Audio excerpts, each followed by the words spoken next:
পুৱতি নিশাৰ পৰা অহা এজাক বৰষুণত পুনৰ প্লাবিত হৈছে অভিজাত গুৱাহাটী মহানগৰী। গুৱাহাটী মহানগৰীৰ কেইবাটাও ঠাইত কৃত্ৰিম বান আপোনালোকক দৃশ্যাংশ দেখুৱাম, যিটো এটা দীৰ্ঘদিনীয়া সমস্যা গুৱাহাটী মহানগৰীৰ কাৰণে। আৰু কালি নিশাৰ পৰা অহা এই বৰষুণজাকৰ ফলত এতিয়া বিপৰ্যস্ত হৈ পৰিছে গুৱাহাটী মহানগৰীবাসীৰ জনজীৱন। পুৱতি নিশাৰ পৰা হৈ আছে এজাক নেৰানেপেৰা বৰষুণ। এতিয়াও বৰষুণ অব্যাহত আছে গুৱাহাটী মহানগৰীত। লগতে গুৱাহাটীৰ আশে পাশে থকা যিবোৰ অঞ্চল আছে, পাৰ্শ্বৱৰ্তী অঞ্চলসমূহত এতিয়া বৰষুণ হৈ আছে। এই বৰষুণজাক যিমানেই বাঢ়িছে, গুৱাহাটী মহানগৰীবাসীৰ সমস্যা বা চিন্তা সিমানেই বাঢ়ি গৈছে। কাৰণ গুৱাহাটীবাসীৰ এটা যি দীৰ্ঘদিনীয়া সমস্যা, যিটো কৃত্ৰিম বান, সেইটো আজিও পুনৰবাৰ আপোনালোকৰ মাজলৈ লৈ আহিছোঁ দৃশ্যাংশ। আমাৰ সতীৰ্থ সাংবাদিকসকল গৈছিল। এয়া হৈছে গুৱাহাটী মহানগৰীৰ দৃশ্য।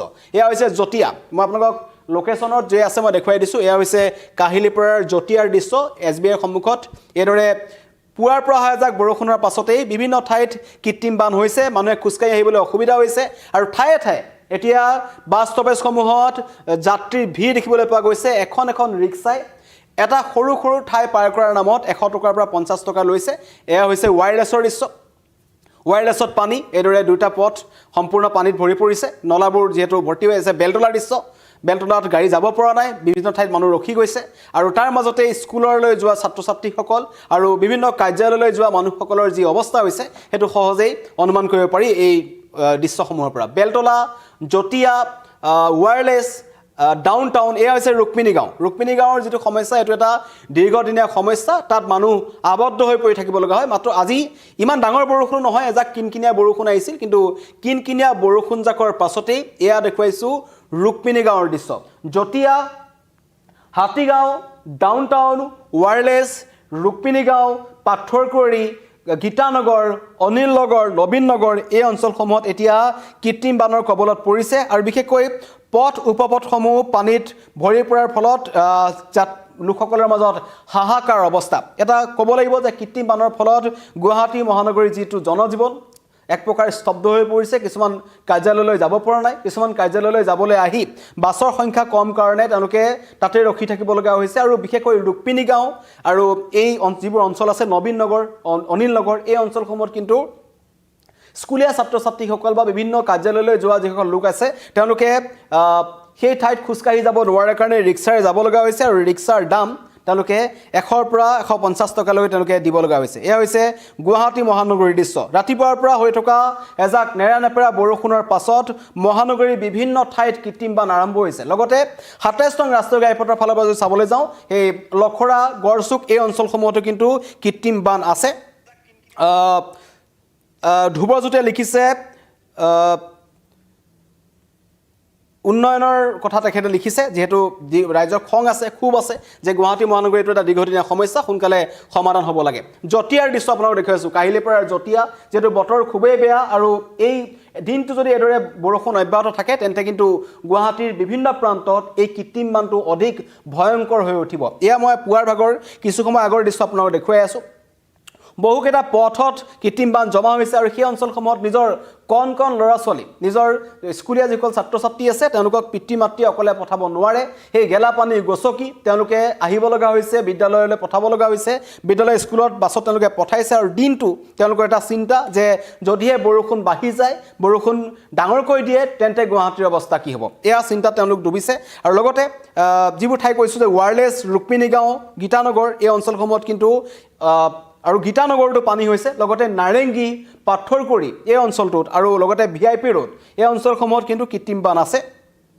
বহু ঠাইত বিপদগ্ৰস্ত হৈ পৰিছে মহানগৰীবাসীৰ, হাহাকাৰ কৰিবলগা হৈছে জলমগ্ন ৰাজপথত। আৰু বাছসমূহ কমকৈ চলিছে। আটাইতকৈ ডাঙৰ সমস্যা যে কৃত্ৰিম বানৰ কাৰণে তীব্ৰ যান জঁটৰ সমস্যাটো আছেই। কাৰণ এতিয়া 10 বজাৰ 11 বজাৰ লগে লগে যিটো অফিচ কাৰ্যালয়ৰ বা চৰকাৰী কাৰ্যালয়সমূহৰ সময় আছে, সেই সময়লৈ মানুহসকল ওলাই আহে। বিভিন্ন ধৰণৰ ব্যক্তিগত যিবোৰ বেচৰকাৰী কাৰ্যালয় আছে, তালৈ মানুহসকল যেতিয়া ওলাই আহে, সেই তেতিয়া কিন্তু যান জঁটৰ এটা ভয়াৱহ সমস্যাই দেখা দিব।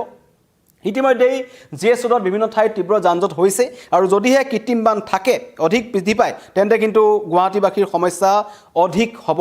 আৰু ইতিমধ্যে কৈছোঁ যে এজাক মাত্ৰ বৰষুণ, পুৱতি নিশাৰ পৰা যিজাক বৰষুণ আহিছে, সেই বৰষুণজাকৰ পাছতেই গুৱাহাটী মহানগৰীত প্লাবিত হৈছে অভিজাত মহানগৰী। আৰু এই মহানগৰীবাসীৰ যি হাহাকাৰ, সেয়া আমি দেখিবলৈ পাইছোঁ ৰাজপথত। তেওঁলোক ওলাই আহিছে।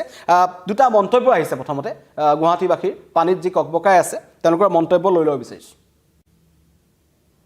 খেলিলৈ আহিবলগীয়া হৈছে হয় ইয়াতে মানে এজাক বৰষুণ দিয়াৰ পিছতে পানীৰ সমস্যা এতিয়া আৰু পানীৰ সমস্যাৰ কৈ লাভ নাই বহুতবাৰ কোৱা গ'ল এতিয়াতো 1 ঘণ্টাও বৰষুণ হোৱা নাই এতিয়া 1 ঘণ্টা বৰষুণ নিদিওঁতে এতিয়া ঠেলি আনিবলগীয়া অৱস্থা হয় হয় আৰু অকণমান সময় বৰষুণ দিলে ওলাবই নোৱাৰা হ'ব মানুহ ওলাব নোৱাৰিব কাৰণ কৰ্ম হয় মোৰ এইখন গাড়ী লৈ সেইকাৰণে মানে পানী দেখাৰ লগে লগে ভয়তে ব্ৰিজৰ তলত ৰাখিবৰ কাৰণে আহিছো এইখন যদি বেয়া হৈ যায় আপোনাৰ মোৰ কৰ্ম বন্ধ হৈ যাব সেইকাৰণে এইখন লৈ আপুনি কামলৈ যায় কামলৈ যাওঁ তাৰ এতিয়া কাৰণে কেনেকুৱা ভিতৰত কিমান পানী এতিয়া বহুত পানী আছে এতিয়া আপোনালোকে গ'লেহে গম পাব ফুটপাতেদি যদি আমি আহিব পাৰিছো গাড়ীখন লৈ তেতিয়ালৈ গম পাই কিমান পানী হৈছে অসুবিধা আপোনালোকৰ অসুবিধাটো বঢ়িয়া কিমান কম আৰু আজি 3-4 বছৰ ধৰি এনেকৈ আৰম্ভ হৈছে আগততো নাছিল এতিয়া ল'ৰা ছোৱালী ওলাব নোৱাৰে স্কুলত তাৰপিছত আপোনাৰ এতিয়া আমি কামতো যাব নোৱাৰো এনেকা কাম বন্ধ হৈ যায় ৰুমতো ইমান পানী হৈ যায় আমাৰ এতিয়া ৰুমত পানী সোমাইছে এতিয়া চোতালত সোমাইছে আজিলৈকে হোৱা নাই কিন্তু হ'ব যিটো অৱস্থা আৰম্ভ হৈছে হৈ যাব আৰু 1 ঘণ্টামান বৰষুণ দিলে ৰুমত পানী সোমাব আৰম্ভত হ'ব যথেষ্ট অসুবিধা খোৱা বোৱা তলত যদি হয় বহুত দিগদাৰ পানীৰ কাৰণে দিগদাৰ হৈ আছে আমাৰ বহুত দিগদাৰ গাড়ী আহিব নোৱাৰে পানী গাড়ী মাতিলে পানী নাহে কোনো বহুত দিগদাৰ হৈ আছে আমাৰ এতিয়া আগৰ পৰাই এইটো সমস্যা এতিয়ালৈকে ঠিক হোৱা নাই কিন্তু নাই ঠিক হোৱা নাই এতিয়া এইবাৰ বোলে ৰুক্মিণীগাঁৱত পানী নহয় বুলি শুনা পাইছিলো চৰকাৰে বোলে বহুত হেৰি কৰিছে ক'ৰবাত কিবা কৰিছে বুলি কৈছে মন্তব্য শুনিলে যি পানীৰ মাজত আছে যিসকল ৰাইজ আছে গুৱাহাটী মহানগৰী তেওঁলোকে কিছুমানে নিজৰ বাহনখন নিজৰ ঘৰত থ'ব নোৱাৰে কাৰণ ঘৰৰ ভিতৰত পানী সোমাই যায় সেইকাৰণে তেওঁলোকে ব্ৰিজৰ কাষত বাহনখন থ'বলৈ আহিছে এয়া হৈছে গুৱাহাটীৰ অৱস্থা ৰুক্মিণী গাঁৱৰ যিটো অঞ্চল আছে সেই অঞ্চলটোত ইয়াৰ আগতো কেইবাবাৰো আমাৰ জনপ্ৰতিনিধিসকল গৈছে তেওঁলোকে সমস্যা সমাধানৰ আশ্বাস প্ৰদান কৰিছে কিন্তু মূলত এতিয়ালৈকে এই সমস্যা সমাধান হোৱা নাই মই পুনৰবাৰ দৃশ্যাংশ দেখুৱাওঁ আপোনালোকক এয়া হৈছে জতিয়া যিটো অঞ্চলত প্ৰায়ে পানী হয় কাহিলীপাৰালৈ যিসকল লোক কাহিলীপাৰা লালগণেশ অঞ্চললৈ যিসকল লোক যায় তেওঁলোকে জানে এই জতিয়া অঞ্চলটোৰ SBIৰ সন্মুখৰ যিটো অঞ্চল আছে এই অঞ্চলটোত এথু পৰ্যন্ত পানী হয় আৰু এতিয়া এই পানী আৰম্ভ হৈছে এয়া আপোনালোকক জতিয়াৰ দৃশ্য দেখাইছোঁ লগতে এয়া হৈছে ৱায়াৰলেছ এয়া হৈছে যি বেলতলা ৱায়াৰলেছ আছে ৱায়াৰলেছৰ দৃশ্য এইদৰে কিছুমান বাহন যাব পৰা নাই কিছুমান বাহন ৰাস্তাত ৰাখি থৈছে যিসকল আছে তেওঁলোকে কিছুমানে ফুটপাথেৰে খোজকাঢ়িছে কিন্তু ফুটপাথেৰে খোজকঢ়াৰ সময়টো সাৱধান হ'ব কাৰণ গুৱাহাটী মহানগৰীত এতিয়া উন্নয়নৰ নামত এনেকুৱা কিছুমান ঠাইত উন্মুক্ত নলাসমূহ আছে যি নলাত যদি সোমাই যায় কিবা কাৰণত তেন্তে বিপদ অনিবাৰ্য ইয়াৰ আগতো তেনেকুৱা ধৰণৰ ঘটনা সংঘটিত হৈছে নুনমাটিত এটি শিশুৱে প্ৰাণ হেৰুৱাব লগা হৈছিল নলাত সোমাই এয়া হৈছে ৰুক্মিণী গাঁৱৰ দৃশ্য ৰুক্মিণী গাঁৱৰ অঞ্চলৰ অৱস্থা এই অঞ্চলটো অতি বেছি সমস্যাত আছে এই ৰুক্মিণী গাঁৱৰ যিসকল ৰাইজ আছে ইয়াৰ আগতেও তেওঁলোকক তাত NDRFে গৈ নাৱত গৈ তাত খাদ্য সামগ্ৰী যোগান ধৰিব লগা হৈছিল মানুহে তাত এসপ্তাহ 4 দিনলৈকে তাত মানুহ আবদ্ধ হৈ থাকিব লগা হৈছিল ইয়াৰ ৰুক্মিণী গাঁৱৰ দৃশ্য দেখুৱাই আছোঁ শুনিলেই ভয় খাই ৰুক্মিণী গাঁৱে এই বৰষুণ নাহিলেই তেওঁলোকে ভাল পায় কাৰণ এই অঞ্চলসমূহত এজাক বৰষুণ দিয়া মাত্ৰকে কৃত্ৰিম বান আহে আৰু এনেকুৱা নহয় যে বহুত ধাৰাসাৰ বৰষুণ এজাক দিছে এজাক মাত্ৰ সৰু বৰষুণ যিজাক বৰষুণে হয়তো ৰাজ্যৰ অন্য প্ৰান্তত কোনো ধৰণৰ প্ৰভাৱ নেপেলায় যিবোৰ গ্ৰাম্যাঞ্চল আছে যিবোৰ অন্য চহৰসমূহ আছে তাত কোনো ধৰণৰ প্ৰভাৱ নেপেলায় কিন্তু গুৱাহাটী মহানগৰীত যদি ক'বলৈ যাম এজাক বৰষুণ মানে ক'ৰবাত নহয় ক'ৰবাত আমাৰ কাৰণে বা গুৱাহাটীবাসী মানুহৰ কাৰণে এটা ডাঙৰ সমস্যা এটা ভয় আৰু শংকা এয়া জনাই আছোঁ পুনৰ যে জতিয়া হাতীগাঁও অঞ্চলটোতো পানী হৈছে হাতীগাঁৱৰ যি হাতীগাঁও চাৰিআলিৰ পৰা আৰম্ভ কৰি যদি এই এক প্ৰকাৰ বজাৰখনৰ ওচৰলৈকে কিন্তু হাতীগাঁৱতো পানী হৈছে আৰু লগতে ডাউন টাউনৰ যিসকল ব্ৰিজৰ ওপৰেদি যায় তেওঁলোকৰ কাৰণে সমস্যা নাই কিন্তু ডাউন টাউনৰ ব্ৰিজৰ তলেৰে যদি কোনোবা আহিছে তেন্তে সমস্যা আছে আৰু লগতে সৰু মটৰীয়া এই অঞ্চলসমূহতো কিন্তু পানী হৈ আছে তাতো আছে পাথৰকুৰি যিটো অঞ্চল দীৰ্ঘদিন ধৰি তাত পথ নিৰ্মাণ কৰি থকা হৈছে কিন্তু সেই অঞ্চলটোতো আজিও পুনৰ SFS স্কুলৰ সন্মুখত পানী আছে পাথৰকুৰি অঞ্চলটোত গীতানগৰতো পানী হৈছে গীতানগৰৰ পৰাও খবৰ আহিছে গীতানগৰ অঞ্চলটোতো পানী আছে ৱায়াৰলেছত পানী হৈ আছে Jatia Hatigaon downtown wireless Rukmini Gaon 27 নং ৰাষ্ট্ৰীয় ঘাইপথ গড়চুক লখৰা এই অঞ্চলসমূহতো পানী আছে আৰু বিশেষকৈ সময় যিহেতু অফিচৰ সময় মানুহবোৰ এতিয়া ওলাই আহিব লৈছে এই সময়ছোৱাত কিন্তু যদিহে কৃত্ৰিম বান থাকে তেন্তে যান জঁটৰ সমস্যা পুনৰ এটা নতুন সমস্যাৰ সৃষ্টি হ'ব পাৰে আৰু সেইকাৰণে